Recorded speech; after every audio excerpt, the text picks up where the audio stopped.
Low-income communities have borne the brunt of our environmental degradation. The people who are suffering the impacts of climate change the most are not responsible for generating the change that is impacting them. This fight for us is a fight for survival. There's either going to be a just adaptation to climate change, a just way to reduce the worst impacts of climate change, or an unjust way of doing it.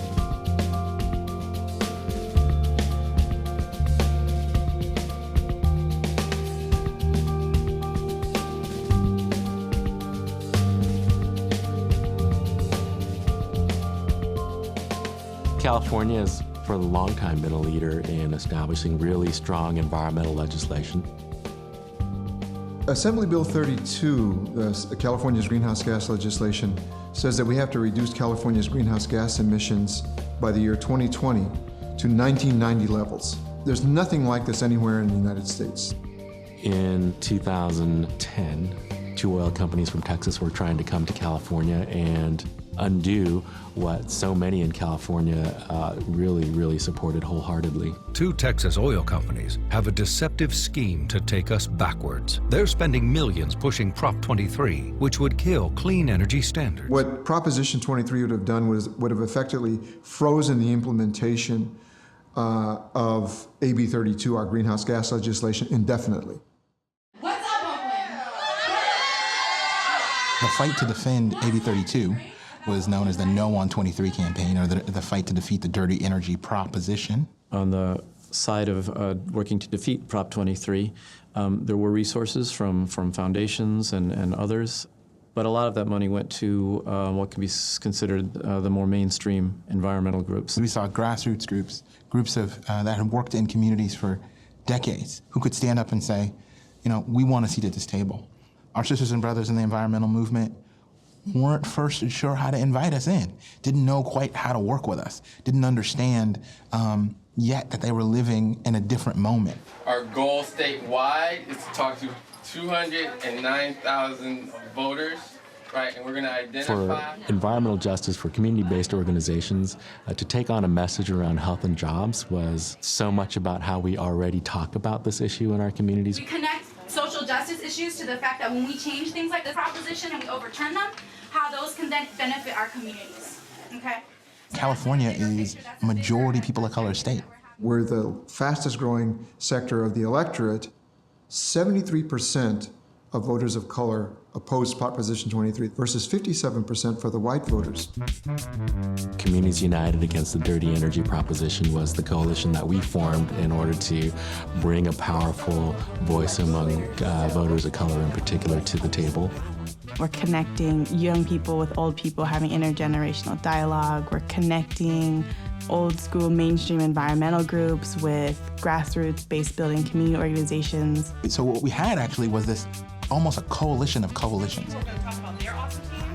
Groups of that have worked in communities for decades.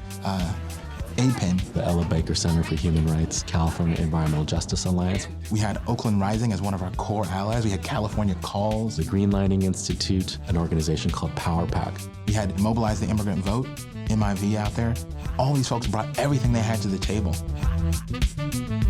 Our work is to make sure that people are informed, engaged, and educated, and we do the mobilization to make sure that they get to the polls. Part of our model is that we believe people from the neighborhood should talk to people in their neighborhoods.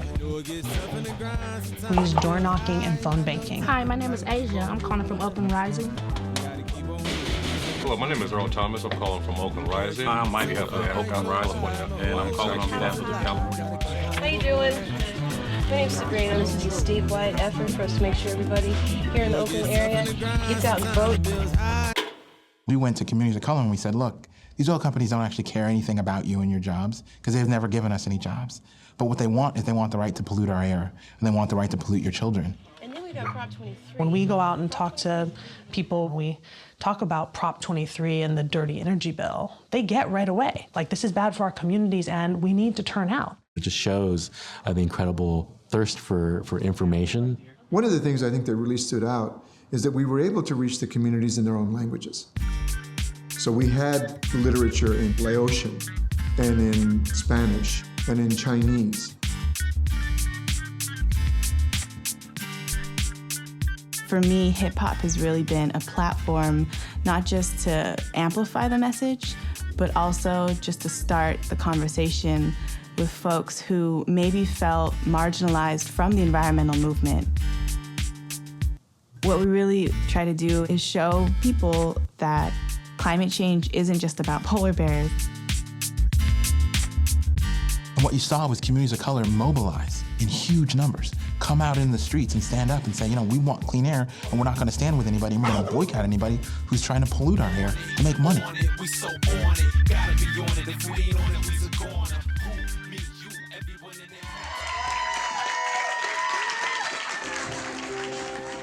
We killed it.